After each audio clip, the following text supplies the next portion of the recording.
qui fragilisent les mers. Il y a la pollution. Donc vous entendez parler des plastiques. Il y a aussi la pollution chimique. Et il y a le réchauffement climatique qui fait augmenter la température moyenne des océans. Le souci des plastiques, c'est qu'ils sont remués par la houle, par les vagues, donc ils sont coupés en petits morceaux, en plus petits morceaux, etc., en nanomorceaux, c'est-à-dire ultra microscopiques. Et tout ça, ça entre avec la nourriture dans les poissons, etc., et donc même en nous d'ailleurs. Et donc, je suis confiante qu'on pourra aussi sauver le maximum de biodiversité. De toute façon, on n'aura pas le choix.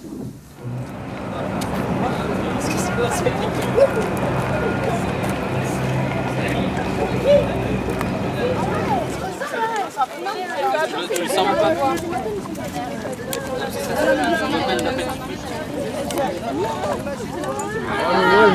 Tout le monde a des gants là? Dans ceux qui ramassent? Nous sommes décidés cette année à parler d'un sujet grave, la pollution sous-marine, l'invasion des déchets plastiques dans l'océan. Notre océan. Nous sommes la nouvelle génération qui peut encore sauver la situation et comme Hugo Verlomme que nous avons rencontré, nous avons décidé d'être optimistes et d'être heureux sur cette planète.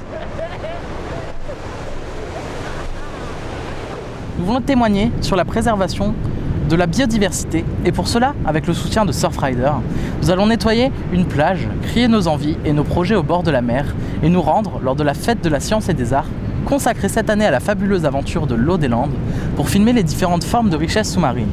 Nous interviewerons nos camarades qui exposent, participerons à 2 conférences de Ghislaine Vendries et Hugo Verlomme et tenteront par la caméra de nous montrer ce que l'océan nous inspire. Notre livre de travail, Demain, l'océan de Hugo Verlomme, des milliers d'initiatives pour sauver la mer et l'humanité, notre roman patrimonial, 20 milieux sous les mers de Jules Verne, notre livre d'évasion, Soudain seul d'Isabelle Autissier, et nos films, Le monde du silence du commandant Cousteau, Demain de Mélanie Laurent, Mission Blue de Sylvie Earle et Océan de Jacques Perrin. Nos personnalités remarquables, l'apnéiste Guillaume Néry, la biologiste Marine Sylvie Earle et militante écologiste Claire Nouvian. Avec eux, nous allons bâtir un monde meilleur, avec des solutions, et c'est maintenant.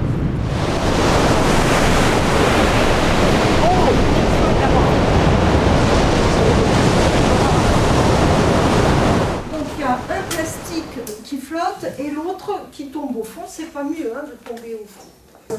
Vous ferez l'expérience, il flotte ou il flotte pas. Et puis vous avez le plastique des bouteilles de lait. Ou des bouteilles qui sont colorées. Ça, on ne sait pas les recycler.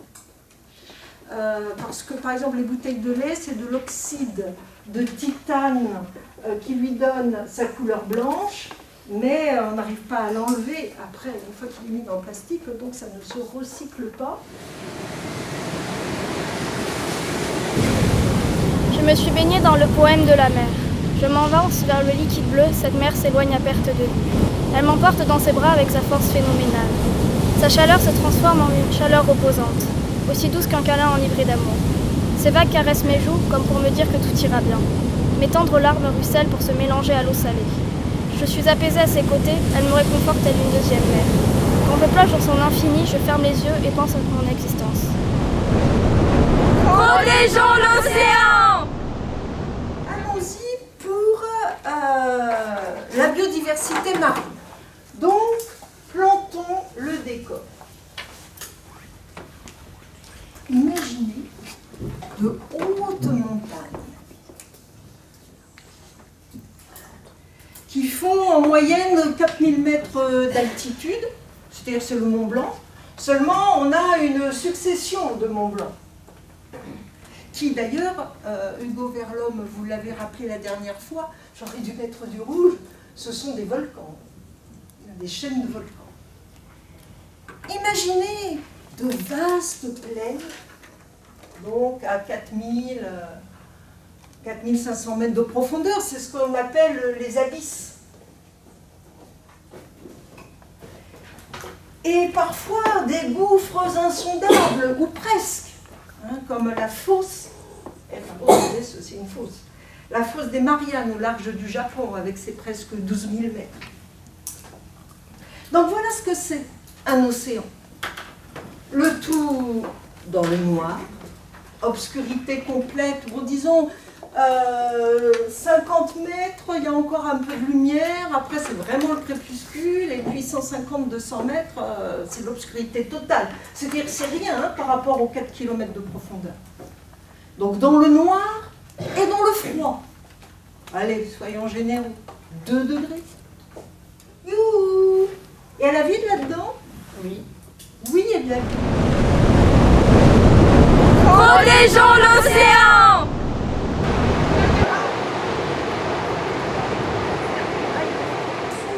À gagner ma vie en tant que journaliste à 16 ans.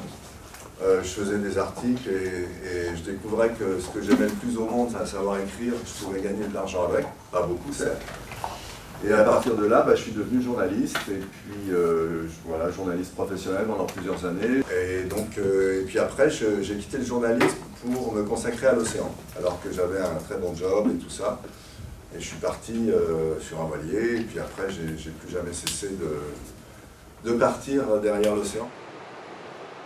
L'océan a cette capacité, quand on le sanctuarise, en fait, ça, il ne faut presque pas trop le dire, parce qu'après les gens vont dire « Ah on peut faire n'importe quoi, on fera des sanctuaires, après ça recommencera, etc. » Mais l'océan a une capacité de résilience phénoménale et tous les chercheurs qui observent les sanctuaires marins sont sidérés en quelques années de retrouver un grouillement de vie. C'est dire que quand nous, on cesse de tout casser et d'être des prédateurs, la nature, elle se débrouille très bien.